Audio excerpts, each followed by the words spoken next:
Bismillahirrahmanirrahim. Assalamu alaikum dear students. Today my lecture is on implicit differentiation. अब सबसे पहले हमें पता होना चाहिए कि implicit functions क्या होता है. implicit function एक ऐसा function होता है जिसमें हम, क्योंकि हमारे पास फंक्शंस के अंदर दो वेरिएबल हो सकते हैं या दो से ज़्यादा तीन भी हो सकते हैं, उसमें एक वेरिएबल जैसे फॉर एग्जांपल y है, अगर वो x की फॉर्म में अगर हम नहीं लिख सकते in the term of x, यानी सेपरेट नहीं कर सकते x और y को किसी भी इक्वेशन से, इट मीन्स कि वो हमारे पास जो फंक्शन है, वो इक्वेशन है, वो इम्प्लीसिट है. अगर हम किसी वेरिएबल्स में, किसी इक्वेशंस के अंदर अगर हम वेरिएबल्स को सेपरेट कर सकते हैं, यानी y को x की फॉर्म में लिख सकें या x को y की फॉर्म में लिख सकें, तो उस तरह के फंक्शंस को, उस तरह की इक्वेशंस को हम एक्सप्लिसिट कहते हैं. तो अब इम्प्लिसिट डिफरेंशिएशन का रूल क्या है डेरिवेटिव फाइंड करने का. उसमें ये होता है कि आपके पास, क्योंकि बाज़ औक़ात हम जब भी किसी फंक्शंस का डेरिवेटिव कैलकुलेट करते हैं तो उसमें वो उन्होंने या तो सिर्फ ओनली फंक्शन ऑफ x दिया होता है, तो हम उसको लेट कर लेते हैं कि ये y के बराबर है, या y बराबर खुद वो दे देते हैं. इम्प्लिसिट में ये होता है कि x y मिक्स होते हैं. आपने इस इक्वेशन को लेट नहीं करना, जस्ट क्या करना है, जो भी आपको इक्वेशन दी हुई है आपने दोनों तरफ डेरिवेटिव अप्लाई कर देना है और उसको डिफ्रेंशिएट कर देना. अब जैसे यहाँ मिसाल के तौर पर उन्होंने दिया हुआ है x square plus y square बराबर है 25, वो कह रहे हैं d y by d x find करें. तो आपके पास जो भी इक्वेशन दी हुई है आपने क्या करना है, दोनों तरफ डेरिवेटिव अप्लाई कर देना है. तो d over d x x square plus y square बराबर है d over d x into 25, यानी इक्वेशन को लेट नहीं करना वाई के बराबर. इसमें ये खास ख्याल रखना है, क्योंकि स्टूडेंट इम्प्लिसिट इक्वेशन में भी यही काम करते हैं कि लेट कर रहे होते हैं वाई के बराबर, तो वो इक्वेशन गलत हो जाती है. तो इसमें एक्स स्क्वायर का डेरिवेटिव 2x आ जाएगा, वाई स्क्वायर का डेरिवेटिव 2y और फिर y का d y by d x, और 25 क्योंकि कांस्टेंट है इसका डेरिवेटिव 0 हो जाएगा. अब एक्स स्क्वायर, अब हमारे पास क्योंकि एक्स स्क्वायर का तो हो जाएगा 2x, अब वाई स्क्वायर का क्योंकि y है यहाँ x है, तो y का x के लिहाज से तो जारी बात है 1 नहीं होगा, क्योंकि x का एक्स स्क्वायर का तो 2x होगा और आगे x का x के लिहाज से 1 हो जाएगा. लेकिन y स्क्वायर का क्या होगा, y स्क्वायर का 2y और फिर y का आगे x के लिहाज से d y by d x. तो इसका मतलब है एक्स स्क्वायर का 2x हो गया और y स्क्वायर का क्या होगा 2y into d y by d x. तो 2 पर डिवाइड कर दिया और फिर जो x था हमारे पास, इधर 2x है, इसको राइट साइड पे ले जाए, -2x हो जाएगा और 2y पर डिवाइड करेंगे तो आपका -x ओवर y आ जाएगा. तो हमारे पास d y by d x किसके बराबर हो गया, -x ओवर y. ये हमारे पास इस इक्वेशंस का डेरिवेटिव कैलकुलेट हो गया. अब हमने क्या करना है, find the equation of tangent to the circle at point, यानी इस पर इक्वेशन ऑफ टेंजेंट कैलकुलेट करनी है. अब डेरिवेटिव तो हम कैलकुलेट कर चुके हैं, जस्ट आपने स्लोप कैलकुलेट करना है. तो उसमें वो पॉइंट पुट कर दें 3 ओवर 4, यानी x3 y4, तो डी ओवर डी एक्स आपके पास आ गया -3 ओवर 4, यानी ये m के बराबर है.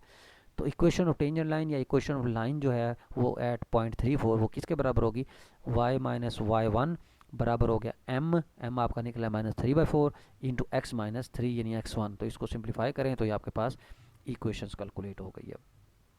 एक तो ये तरीका है. दूसरा तरीका इसका ये है कि जैसे आपकी इक्वेशन दी हुई है x square plus y square बराबर है 25, आप यहाँ से y की वैल्यू कैलकुलेट करें, तो y square 25 minus x square हो जाएगा.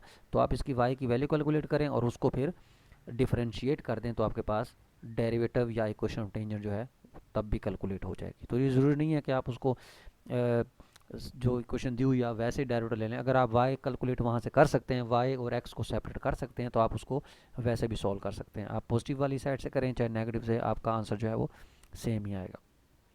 अब जैसे इसी तरीके से देखें, वो कहते हैं आपको x की 3 प्लस वाई की 3 बराबर है 6xy दिया हुआ है, आप y प्राइम कैलकुलेट करें.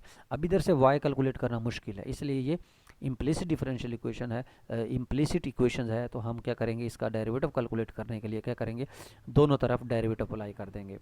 तो x की 3 का डेरिवेटिव 3x स्क्वायर, y की 3 का डेरिवेटिव 3y स्क्वायर और y का y प्राइम, और 6xy है.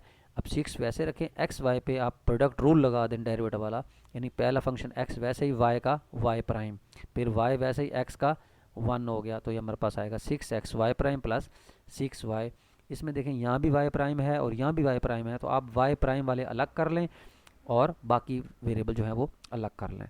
तो फिर उसमें से y square y prime minus 2xy prime में से y प्राइम कॉमन ले लें और जो बाकी फैक्टर बचेगा वो डिवाइड कर दें, तो आपका ये y प्राइम कैलकुलेट हो जाएगा. यानी इस इम्प्लिसिट डिफरेंशियल इम्प्लिसिट इक्वेशंस का डेरिवेटिव कैलकुलेट हो गया।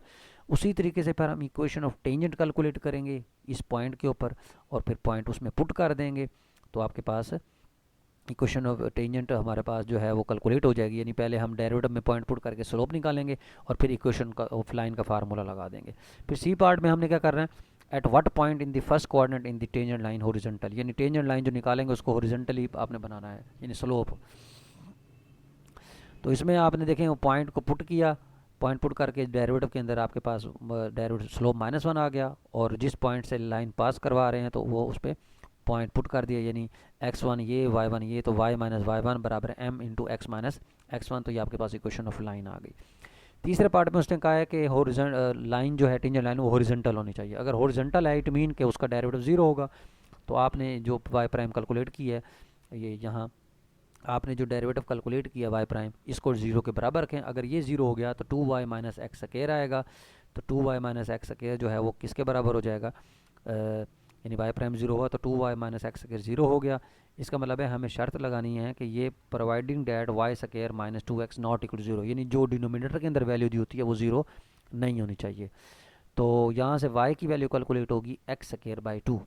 तो ये जो y की वैल्यू है in the equation of curve, तो आपके पास जो आपके पास रिक्वायर्ड कर्व यानी जो आपके पास गिवन कर्व दी हुई है उसमें आप उसकी वैल्यूज़ को पुट करें। x की 3 प्लस ये जो y कैलकुलेट हुआ है y की 3 बराबर है 6xy, उसमें पुट किया। तो इसको सिंप्लीफाई करने के बाद देखें x की 6 बराबर है 16, x की 3 आ गया। अब सिंस हम जानते हैं x 0 नहीं है, क्यों, in the first quadrant we have x की 3 बराबर है 16, यानी हमने x 3 पर डिवाइड कर दिया, तो यहाँ से x की 3 बराबर है 16 आ गया। तो इसके जो रूट्स कैलकुलेट हुए, cube roots of unity calculate करने के बाद आपने इसका ये जो भी पॉइंट्स इसकी मतलब कैलकुलेट हुए कैलकुलेटर से कैलकुलेट कर लें, तो ये वो पॉइंट आ गया जहाँ उसकी जो टेंजेंट लाइन है वो पैरेलल टू x एक्सिस है।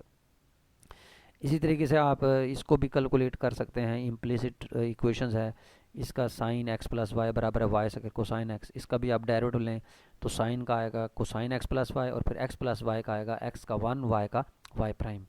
इधर क्योंकि दो फंक्शन मल्टीप्लाई हो रहे हैं तो यहाँ प्रोडक्ट रूल लगा दें, पहला वाई स्क्वायर वैसे ही कोसाइन का माइनस साइन x, फिर जमा कोसाइन x वैसे ही वाई स्क्वायर का 2y और y का y प्राइम मल्टीप्लाई हो जाता है। तो यहाँ से जो y प्राइम वाले हैं उनको सेपरेट कर लें और बाकी वेरिएबल्स को सेपरेट कर लें। उसके बाद जो फैक्टर्स y प्राइम के साथ मल्टीप्लाई हो रहा उस पर डिवाइड कर देना, तो ये आपका आंसर आ जाएगा। तो ये उसका डेरिवेटिव कैलकुलेट हो जाएगा।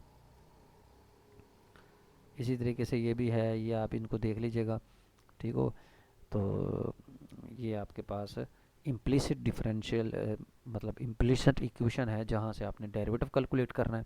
जस्ट आपने डेरिवेटिव अप्लाई करना है और वहाँ से y प्राइम की वैल्यू कैलकुलेट या y डबल प्राइम की वैल्यू कैलकुलेट कर लेनी है। Thank you very much.